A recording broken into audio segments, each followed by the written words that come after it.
Aujourd'hui, comme vous le savez, la plupart d'entre vous, nous verrons le deuxième volet de mon exposé, comment développer et ressentir un profond dédain à l'égard du péché. Aujourd'hui, ce sera le cœur de ces deux volets. Il y a beaucoup de matière à voir dans ce deuxième volet, mais je veux revenir légèrement à l'arrière dans une partie qu'on a faite dans le premier volet. Nous avons entendu qu'il nous faut haïr le péché et ressentir un très profond dédain à l'égard de ce qu'il provoque comme complication dans notre vie spirituelle. En général, les dédains que nous ressentons sont liés à nos sens physiques. Par exemple, la vue, comme ce fut le cas dans le premier volet, voir les crocodiles dans une vidéo naturellement, voir les crocodiles déchiqueter et dévorer les petits gnous, ou les bébés zèbres qui traversent la rivière Mara, ou les fameux serpents venimeux, ou encore les rats vecteurs de maladies. Par l'ouïe, parce que nous entendons, soit des bruits de ferraille ou du métro qui circule dans les tunnels, ou un train qui siffle. Par le goût, par un aliment mauvais, ou de l'eau ou un breuvage contaminé ou autre. Par le toucher. Dans mon exemple ici, je crois que les dames en seront plus affectées que nous, les messieurs. C'est lorsque nous mettons nos doigts dans un sac sans voir ce qu'il y a au fond et que vous arrivez au fond du sac et il y a une jambe de gelée collante et toute pendante au bout des doigts et qui ne voit pas du tout le moment où elle peut se décoller de la main. Et enfin, l'odorat. Sentir des produits toxiques ou des décharges de détritus alimentaires ou encore des animaux en pétrufaction. Commencez-vous à ressentir un peu de dédain parce que c'est le cœur de notre sujet aujourd'hui. Et si vous ressentez un peu ou beaucoup de dédain à l'égard de ce que nous venons d'entendre, cela n'est rien à comparer au dédain que nous devons ressentir à l'égard du péché. Ce type de dédain ne peut pas être mixé avec nos sens. On peut s'habituer au dédain que nos sens physiques nous font sentir et ressentir un certain équilibre et pour certaines autres personnes, un certain confort à force de s'habituer à cet inconfort que l'on a ressenti la toute première fois qu'on est entré en contact avec ce malaise par l'intermédiaire d'un de nos sens.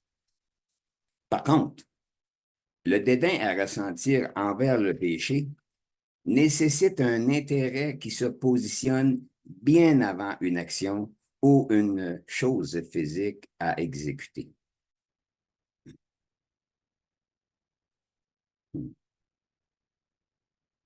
Je m'explique. Le dédain est relié au péché et le péché est relié à la loi. Et la loi, elle, est reliée à l'intention de notre cœur et le principe de la pensée à l'égard de poser une action en fonction d'une chose physique à faire ou à ne pas faire. Et cela, et cela est lié exclusivement à la pensée, sans nécessairement poser l'action que la pensée engendrera dans le désir de poser l'action. La loi sensibilise l'intérêt d'une personne à l'égard de poser une action ou de ne pas poser cette action. Dieu nous accorde le choix en tout temps de faire ou de ne pas faire.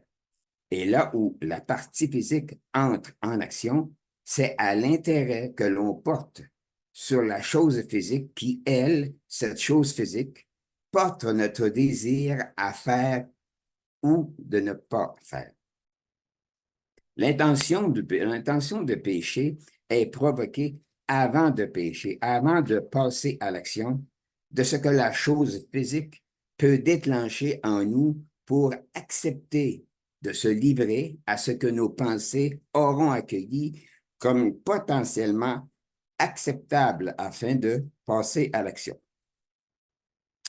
L'action physique est le résultat de la prédisposition d'un intérêt qui s'est manifesté en premier lieu dans notre pensée avant de poser l'action physique, qui, elle, cette action physique, est l'aboutissement d'une réflexion à un désir établi par la pensée pour poser une action ou de rejeter le désir de céder à l'action en question.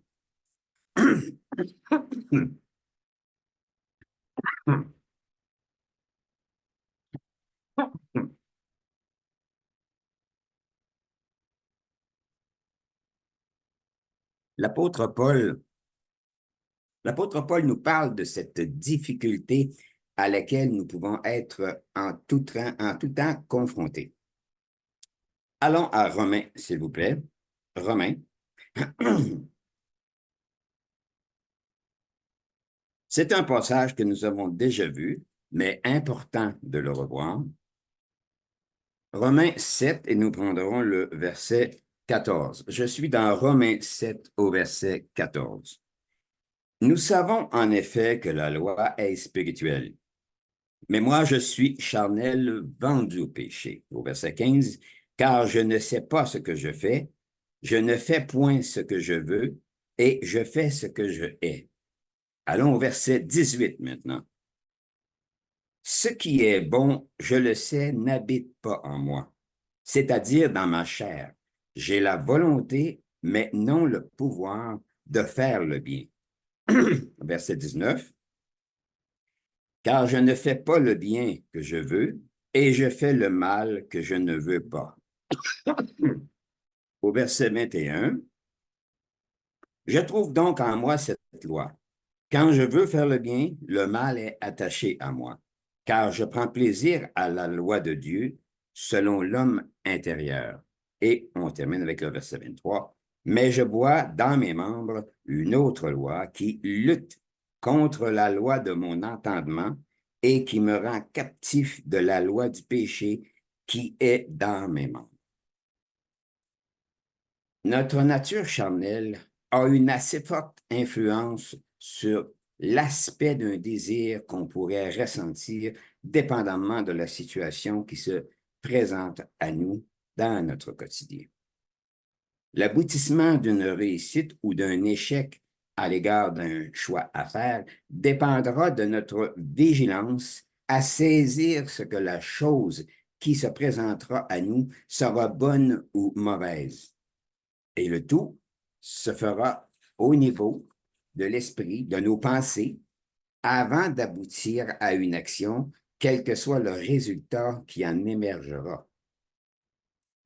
Dans cette approche que nous venons de voir par rapport à notre nature charnelle, son influence sur des décisions et des actions à prendre, il est important d'avoir une vigilance extrême face aux belles fausses opportunités qu'elle aimera que nous prenions pour nous satisfaire et se réjouir d'un faux bien-être qu'elle pourra nous apporter ou nous procurer.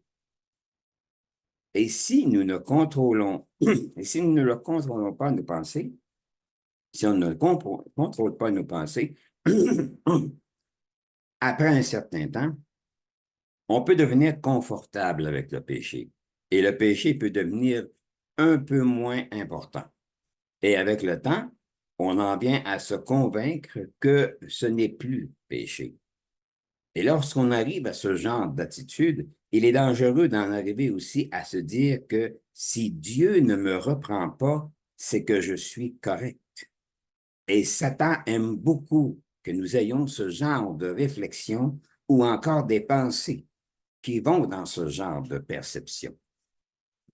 L'adversaire ne cherche pas à nous séduire simplement et uniquement avec des choses physiques.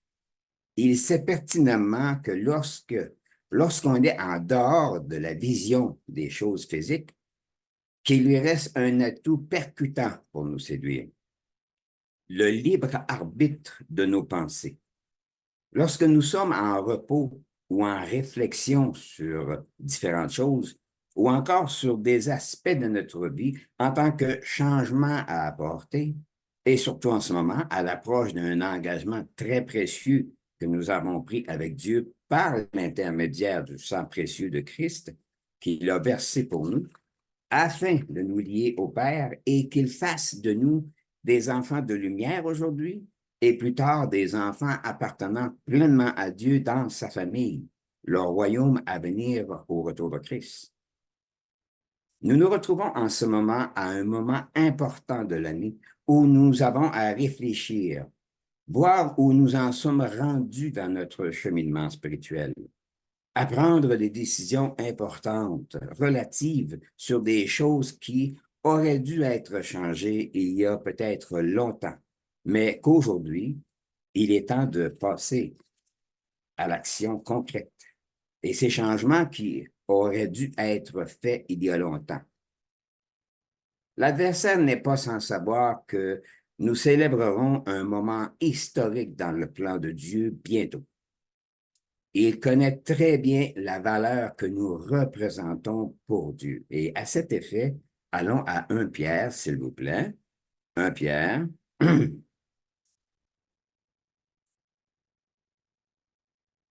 1 Pierre, et nous prendrons le chapitre 2, 1 Pierre 2, et nous irons au verset 4. Je suis dans 1 Pierre 2, au verset 4.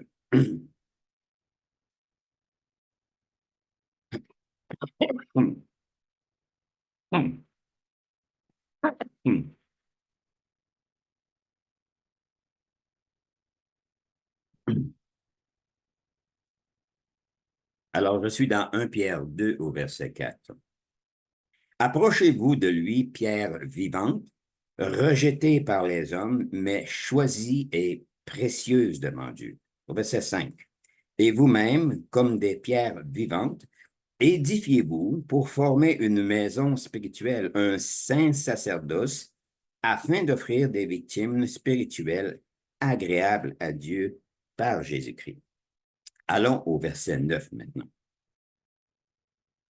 1 Pierre 2, 9. Vous, au contraire, vous êtes une race élue, un sacerdoce royal, une nation sainte, un peuple acquis, afin que vous annonciez les vertus de celui qui vous a appelé des ténèbres à son admirable lumière. Verset 10. Vous qui autrefois n'étiez pas un peuple et qui maintenant êtes le peuple de Dieu, vous qui n'aviez pas obtenu miséricorde et qui maintenant avez obtenu miséricorde. Il y a une très grande possibilité que l'adversaire veille nous faire sentir coupables d'avoir abandonné certaines façons de faire les choses dans notre vie passée et de faire en sorte que par des incitations dans nos pensées, il puisse nous ramener dans des anciennes conditions de vie que nous avions et de permettre par ces incitations que nous ressentions un certain équilibre à sa façon à lui de voir les choses pour ce qui est de distinguer vraiment ce qui est bon pour nous. Et cela, il le fait tout en sachant que les lois de Dieu, les lois que Dieu met dans notre vie sont pour nous notre bien-être spirituel et notre bien-être physique. Il ne faut jamais, jamais oublier que dans tout ce que nous entreprenons, Satan y mettra beaucoup de lui-même comme enclave à nos choix à prendre pour ce qui est de marcher avec Dieu ou pas. Dans ses intentions, dans ses incitations, il permet qu'il y ait un peu de bon, un peu de mauvais, afin de nous faire succomber à ses charmes. L'adversaire verra toujours une opportunité d'espoir de nous ramener dans les pentes glissantes du péché. Et la particularité de chacun de nous avec laquelle il va s'efforcer de séduire, ce sont nos pensées. Et c'est sur les pensées que nous travaillerons pour développer et ressentir un profond dédain à l'égard du péché. Mais pour bien saisir que nos pensées sont la base d'une bonne ou d'une mauvaise direction dans nos vies, voyons ce que Dieu, voyons ce que Dieu met, ou ce que Dieu nous permet de comprendre sur ce sujet afin que nous posions les gestes nécessaires pour en arriver à mieux se positionner chacun de nous avec le contrôle de nos pensées. Allons à Jérémie 17, s'il vous plaît. Jérémie 17.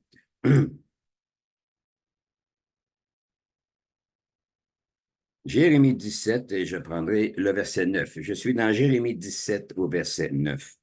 Le cœur est tortueux par-dessus tout, et il est méchant. Qui peut le connaître? Allons maintenant à Genèse 8. Genèse 8, et je prendrai le verset 21. Dans Genèse 8 au verset 21. Ici, c'est l'Éternel qui parle après que Noé est sorti de l'arche et qu'il avait fait un holocauste. L'Éternel sentit une odeur agréable. Et l'Éternel dit en son cœur, je ne maudirai plus la terre à cause de l'homme, parce que les pensées du cœur de l'homme sont mauvaises dès sa jeunesse, et je ne frapperai plus tout ce qui est vivant comme je l'ai fait.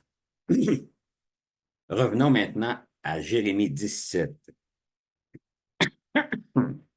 À Jérémie 17.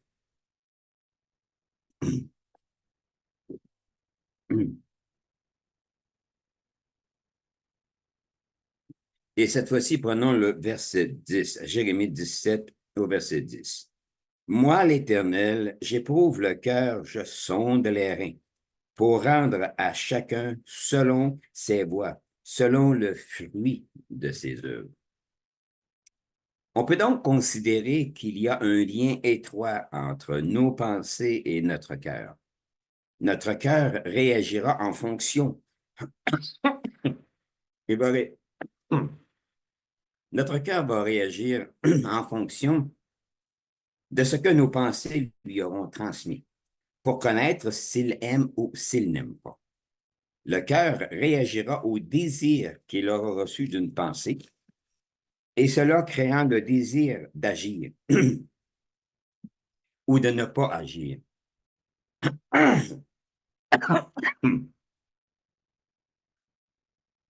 Mais nos pensées sont à la base d'un choix.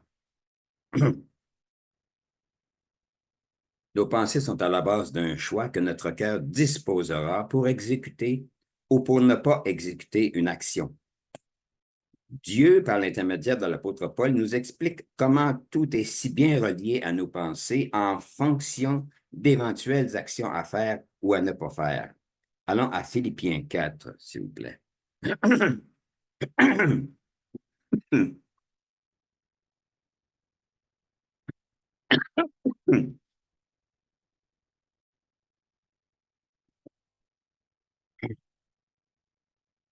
Philippiens 4.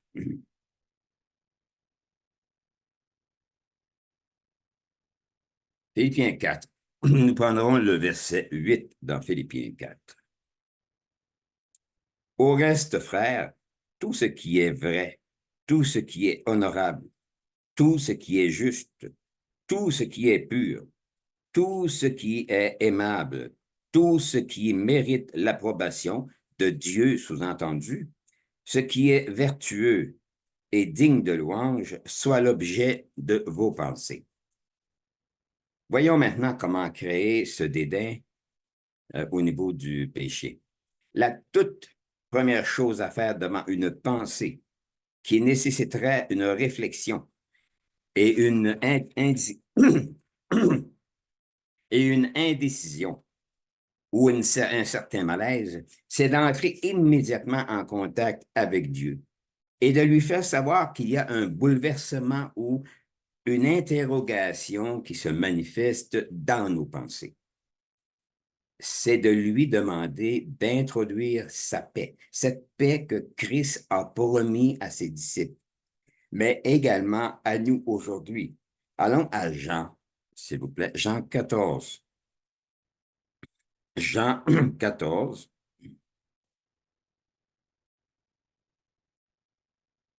et nous prendrons le verset 27. Jean 14 au verset 27. Je vous laisse la paix, je vous donne ma paix. Je ne vous donne pas comme le monde donne, que votre cœur ne se trouble point et ne s'alarme point. Allons maintenant à 2 chapitres plus loin. Allons à Jean 16 et prenons le dernier verset, verset 33. Alors, je suis dans Jean 16 au verset 33. Je vous ai dit ces choses afin que vous ayez la paix en moi. Vous aurez des tribulations dans le monde, mais prenez courage, j'ai vaincu le monde.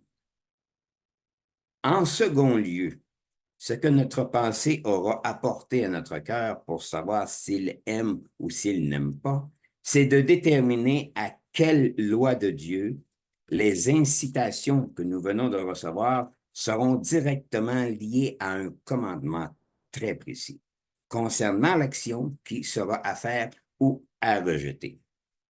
Il faut identifier les dégâts sévères que causera une action qui ne doit pas être exécutée alors que nous aimerions faire cette action.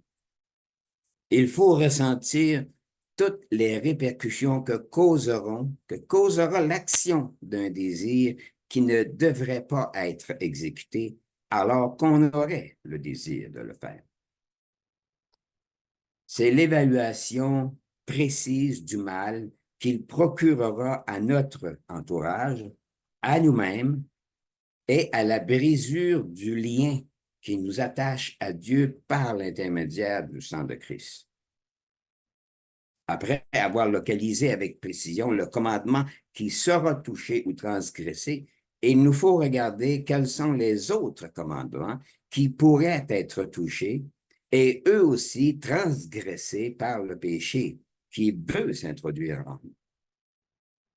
Le dédain que nous ressentirons à l'égard du péché sera proportionnel aux conséquences tragiques et destructives d'avoir transgressé la loi de Dieu et d'avoir bien saisi et compris l'irréparable condition dans laquelle on s'expose.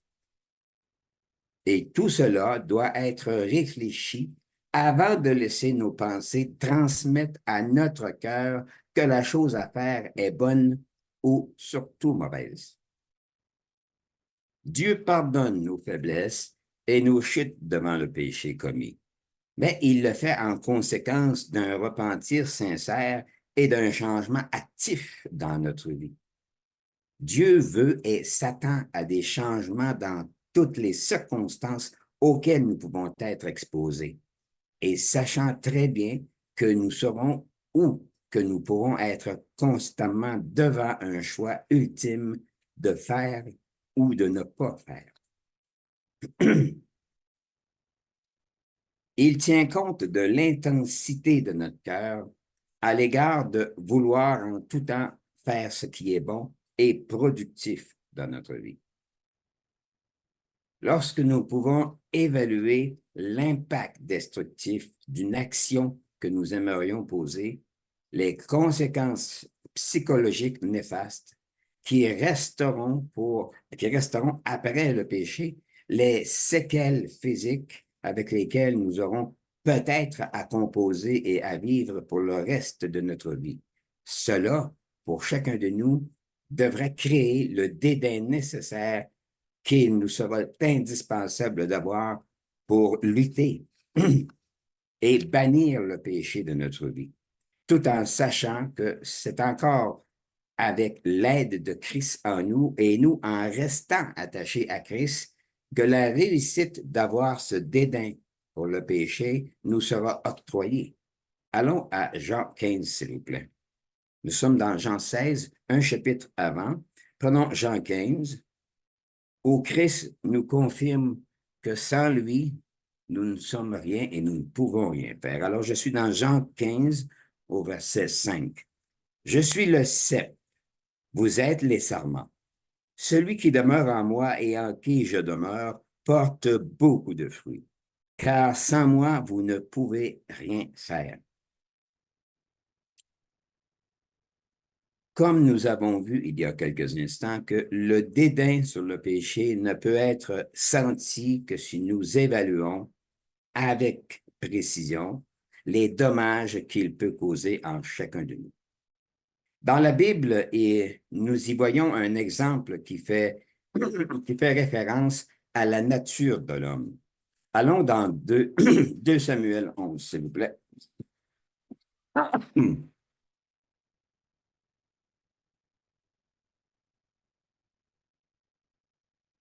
2 Samuel 11.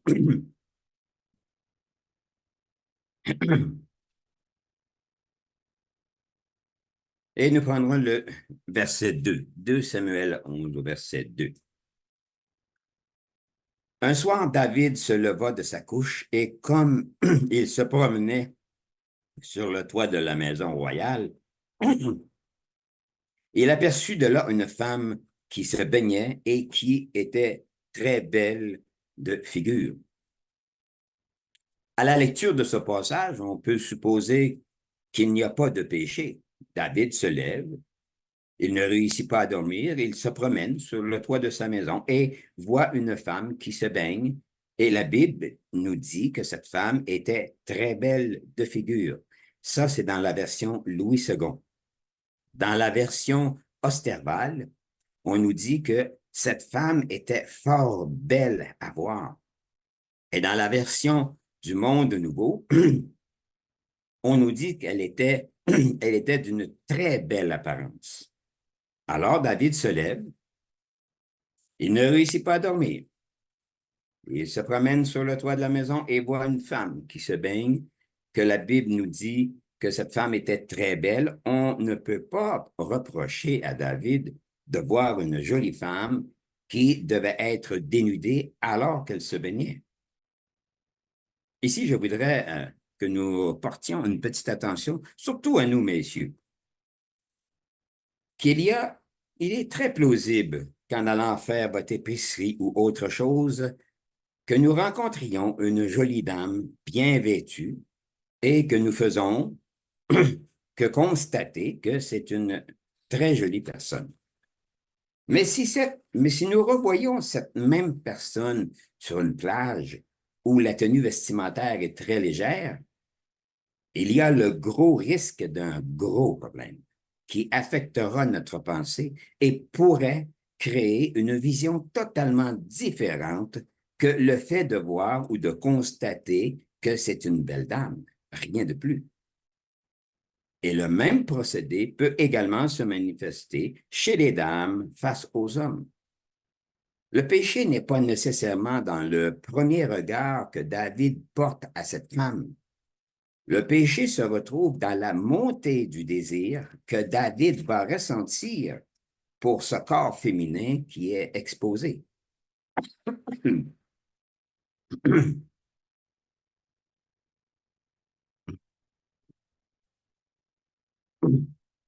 Il est important également de bien saisir que toutes les tentations ne procèdent pas directement et toujours de Satan. À cause de la nature pécheresse qui est en nous, selon les situations ou les circonstances, hommes ou femmes, nous pouvons laisser le péché s'amorcer et il se mettra en marche très rapidement. Et le péché, une fois qu'il est amorcé, il devient difficile de l'arrêter. Être tenté, ce n'est pas péché. Le péché survient lorsque nous succombons à la tentation. Et David a succombé à la tentation. On peut constater en quelques versets que David va commettre une série de péchés. Il a laissé sa nature charnelle l'envahir et prendre le dessus sur lui, sur ses émotions qui, elles, l'ont poussé au désir d'agir. David est séduit par la beauté de cette femme, un profond désir de passer à l'action le pousse dans une direction qui l'amènera à transgresser plusieurs commandements. En premier lieu, il convoite la femme de quelqu'un d'autre, le 10e commandement. Tu ne convoiteras point la maison de ton prochain, tu ne convoiteras point la femme de ton prochain. Par la suite, il commet l'adultère, le 7e commandement. Tu ne commettras point l'adultère. En troisième lieu, il commet un meurtre. Le sixième commandement, tu ne tueras point. Vient également en même temps le mensonge dans tout l'arrangement du meurtre de Uri. Le neuvième commandement, tu ne porteras point de faux témoignage contre ton prochain. Il a également volé la femme de Uri. Le huitième commandement, tu ne déroberas point. Et à ce moment-là, David n'a pas demandé conseil à Dieu sur ses intentions à l'égard de vouloir coucher avec Bathsheba. Ce qui implique qu'à ce moment-là, Dieu n'était pas en premier dans son esprit et dans son cœur. Le plus important des commandements, le premier, tu n'auras pas d'autre Dieu devant ma face. Nous pouvons constater ici que un premier commandement non respecté a amené la transgression d'une grande quantité des autres commandements reliés à la transgression d'un seul commandement. Et cela sans compter toutes les perturbations et les épreuves avec lesquelles David a dû composer pour le reste de sa vie. Absalom tua Amnon. Absalom tua Amnon, son frère, qui lui déshonora Tamar, la sœur de Absalom.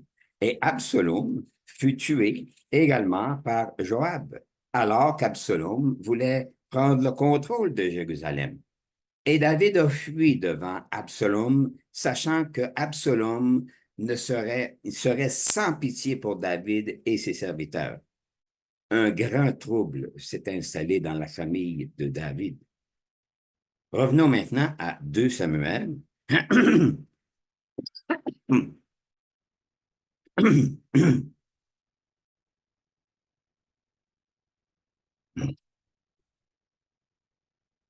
2 Samuel, nous prendrons le chapitre 12 de 2 Samuel. Et nous irons au verset 10. Ici, c'est Nathan qui était allé auprès de David et il lui dit, maintenant, l'épée ne s'éloignera jamais de ta maison parce que tu m'as méprisé et parce que tu as pris la femme de Uri, de l'Hétien, pour en faire ta femme, au verset 11. Ainsi parle l'Éternel, voici, je vais faire sortir de ta maison le malheur contre toi, et je vais prendre sous tes yeux tes propres femmes pour les donner à un autre qui couchera avec elles à la vue de ce soleil. Au verset 12, car tu as agi en secret, et moi je ferai cela en présence de tout Israël et à la face du soleil.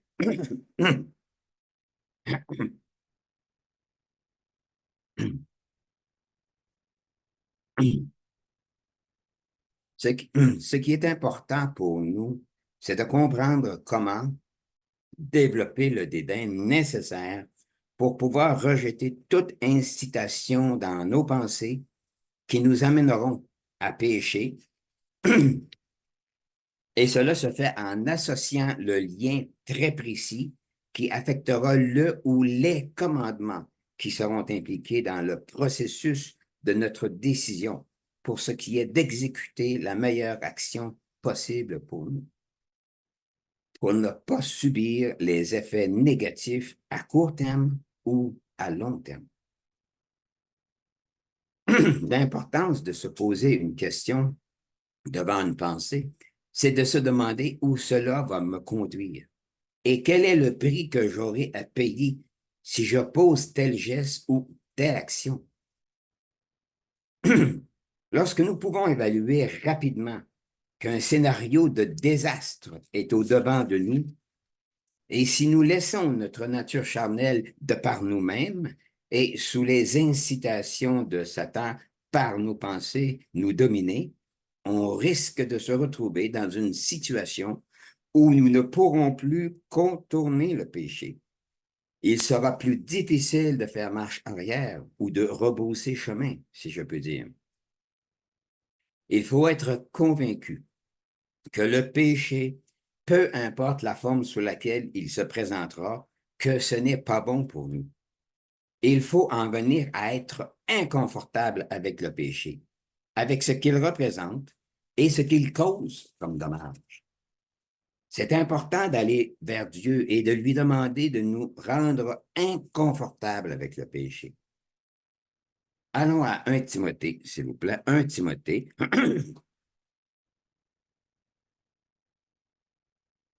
1 Timothée, nous prendrons le chapitre 6 de 1 Timothée.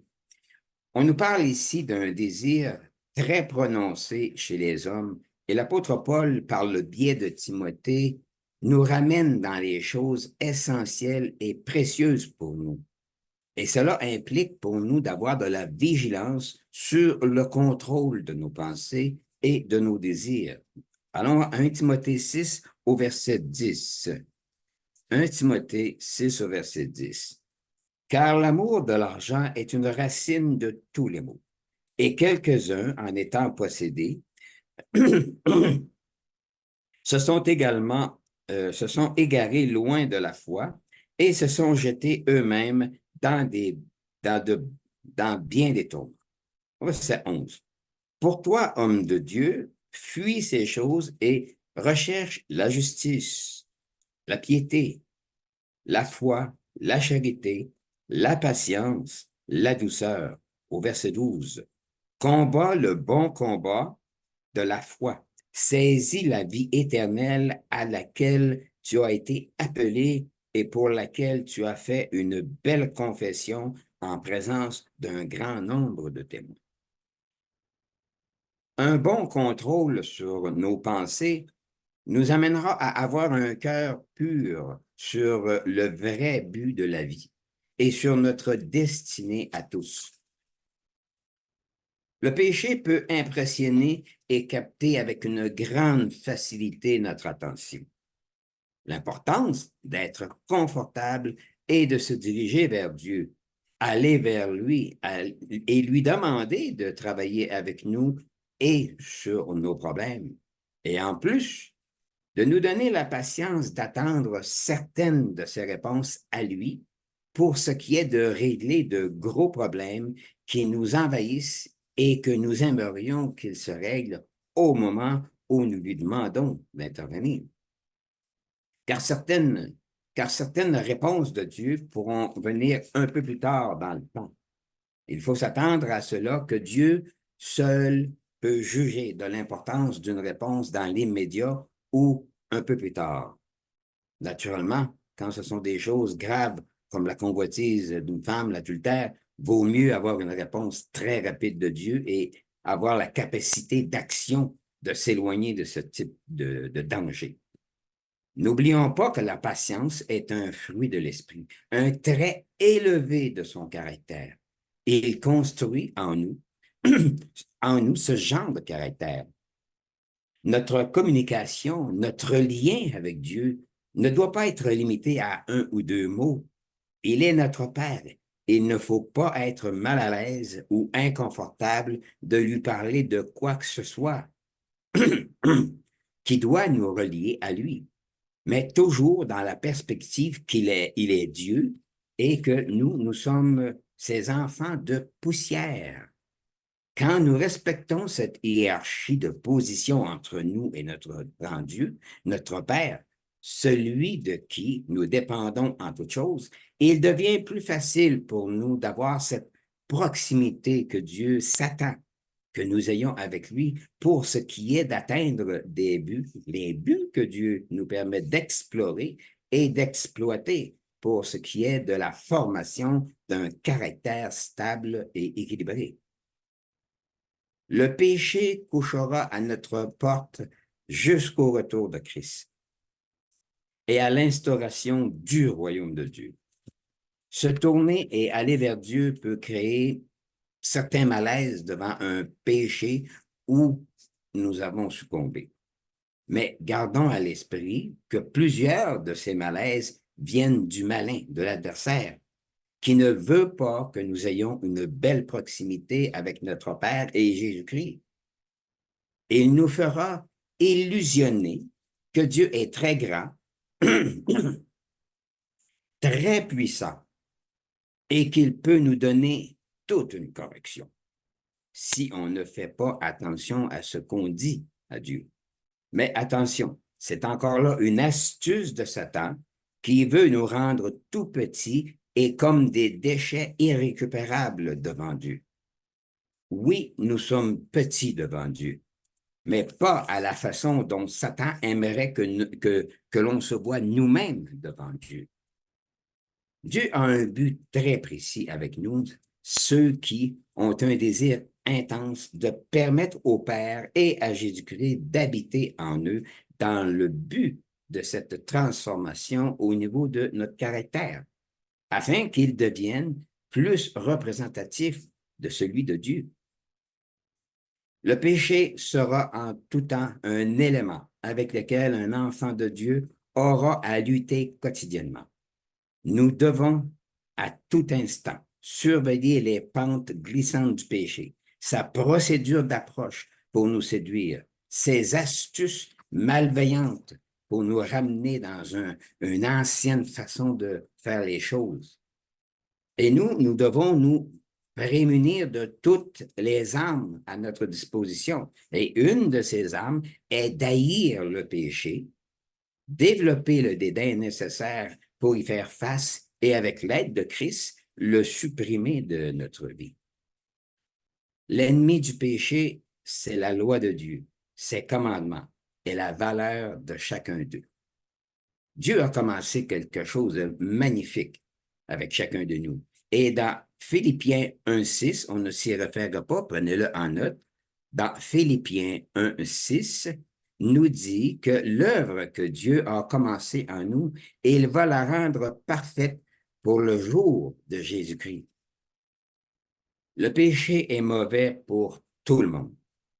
Et le fait de ne pas le laisser entrer dans notre demeure est un gage de stabilité vers le caractère important qu'il nous est nécessaire d'avoir pour aider et former beaucoup de personnes qui chercheront à vouloir marcher avec Dieu dans le millénium de paix et de beauté qui est au-devant de nous au retour de Christ. Examinons-nous précieusement à la vue de cette Pâque cette année et restons toujours motivés à l'égard de la récompense à venir et à tout ce que Dieu nous permettra d'accomplir maintenant et dans le futur monde à venir. Je terminerai avec un passage encourageant pour que nous comprenions et sachions avec précision qu'est-ce que nous valons pour Dieu. Allons, je vais le prendre, je vais vous le dire, vous n'avez pas besoin de vous y référer. C'est 1 Pierre 2 que nous avons vu, 1 Pierre 2 et le verset 9. Vous, au contraire, vous êtes une race élue, un sacerdoce royal, une nation sainte, un peuple acquis, afin que vous annonciez les vertus de celui qui vous a appelé des ténèbres à son admirable lumière. Frères et sœurs, encourageons-nous avec ces merveilleuses paroles et à tous, je vous souhaite une agréable fin de sabbat.